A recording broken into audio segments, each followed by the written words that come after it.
And now I'm going to invite Caitlin Littleton from HelpAge International to also talk about their work. Thank you. Thank you, Adelina. It's nice to be with you all today. I wish I had more time to attend the full 2 days. I joined about half an hour ago and listened in at the tail end of the last presentation, and sounds like really stimulating conversation. And I'm really grateful to all of you for working on this. Okay, I need to turn this into a slideshow, but the share screen is blocking my slideshow button. I don't know how to do it. I mean, we can see it at the bottom of your screen. Yeah, a bit more to the right, the box with the, yeah, okay, that one. Thank you. Okay, that's helpful.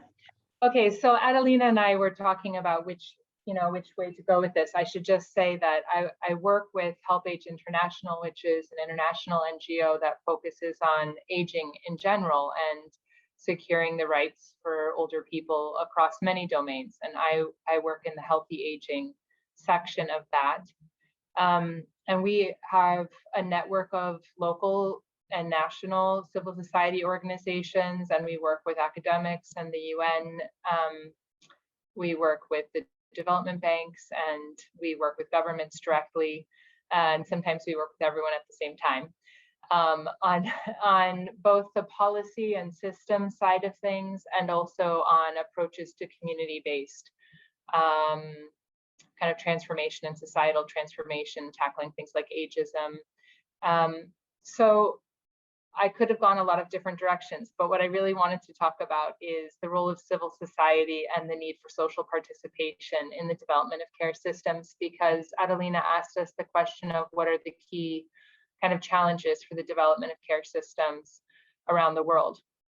And I think a big piece of that is, many of you are coming from high-income countries, and your care systems have developed a bit more. You have universal health coverage, more or less, sometimes, that we're all working on strengthening and getting improving.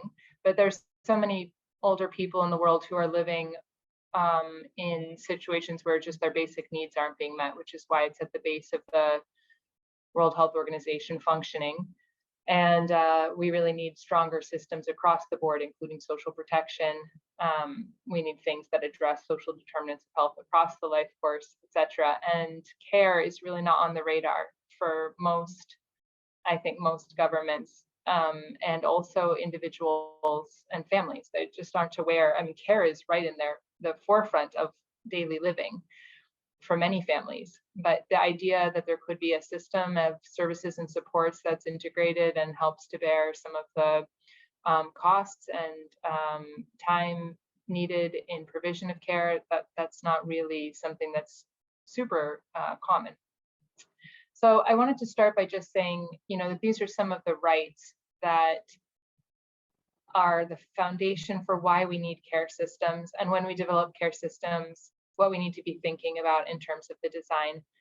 And that's because people who require support with activities of daily living and instrumental activities of daily living are often the most likely to have these rights denied to them. If somebody has, challenges with mobility, or especially speech and communication or cognition, oftentimes dignity and independence and autonomy and choice and everything just goes out the window, and people are treated as though just being fed and having a roof over their heads is success. But actually, we need to be thinking about how to design systems that put people at the center and really think about what they value and what they need from their own life, what's important to them. So I think that's where I find a challenge in development of long-term care systems, where when it does start to be discussed, on the one hand, it's often at the national level. Maybe there's some type of regional conference or meeting of ministers of health or something, and this comes up and there's a discussion, people are thinking about it. even when you have national workshops with multi-sectoral groups, the understanding and experience of the individuals, and especially those who may be being left out of existing services and systems, those who have maybe the least access to resources, are often neglected. So I like to use this picture to show that individuals really experience their rights in their own lives, in their own homes, in their communities. And all of these things at the bottom are things that governments have a lot to do and are duty bearers for, and certainly for the rights. So that we really need granular data on what the experience of people are, and really questioning who needs care and support services, and what are their situations, and which types of services do they need. I think a human rights-based approach is a key aspect of this, and really ensuring at all levels that people are brought in a meaningful engagement to understand, and not just kind of some older people, but older people that represent different types of care needs, different socioeconomic levels, different religious or cultural beliefs and backgrounds. This is a slide that I just threw together 4 slides on, but I wanted to say, we talk about all of how you need like long-term care in all policies, like across all of these ministries, and that needs to happen at the national level and the regional level and the local level. But I think that it's just important to look at these gears on the left, and thinking about how you need people engaging at all of those levels of discussion. And some of the kind of stakeholders here that have older people, with various types of care and support needs, and their family carers and others, right at the center of that. I think civil society, there's a temptation for me to oversell it, but the reality is that civil society groups, I think if you look at the history of HelpAge and our network, people have been trying to fill major gaps in care services.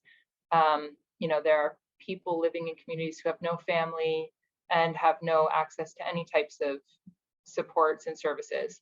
And so you find religious groups and civil society groups and others neighbors, community organizations trying to step in and fill the gap. So a lot of our network members provide volunteer-based care services, and are working on improving the quality of those, and understanding how to organize those in a way that provides support. But it's not got the coverage that a public long-term care system can have.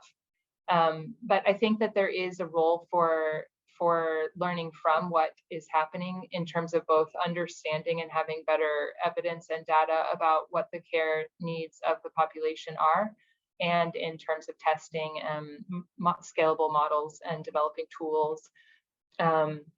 I think they have a role to play in that governance structure, in terms of providing technical support and advice, and perhaps being the voice that's emphasizing rights. So there are some others. Raising public awareness. One of the main blocks that we see is, as I said, is that just the general public isn't aware of what you could have. And one thing that we've seen, for example, in Vietnam, where we have a network of intergenerational self-help clubs, which are community-based organizations providing a lot of different things for their communities, one of which is volunteer-based home care. In communities where they have those, the demand and the willingness to have care services provided outside of the family is increased. And that's important because families, don't have the supports that they need to be able to provide. And often that's a very, as you all know, the gender dimension for that means that it's women and girls who are missing out on educational and employment opportunities and income security and a bunch of other things. And it's not just women and girls, but it's women and girls who don't have access to those already, because wealthier families tend to hire in caregivers. I'm just highlighting this, and I'll drop this in the box. But one thing that HelpAge has been working on is a voice framework in it's a kind of a detailed look at all the different aspects in which you can pull in people's perspectives. So that human rights-based approach is one way of looking at how you can get in the different principles for engagement from civil society and from people themselves. And then this is another one that breaks down all these different domains. So I won't go into it, but I'll drop the link in case you're interested in seeing more. So that's my starting points. Thank you very much, Caitlin. And yes, please do share, because I think it is an excellent resource. And thank you for giving us a different perspective on this very important side of why is it that people will want to use services, and how a strong local civil society makes such a difference.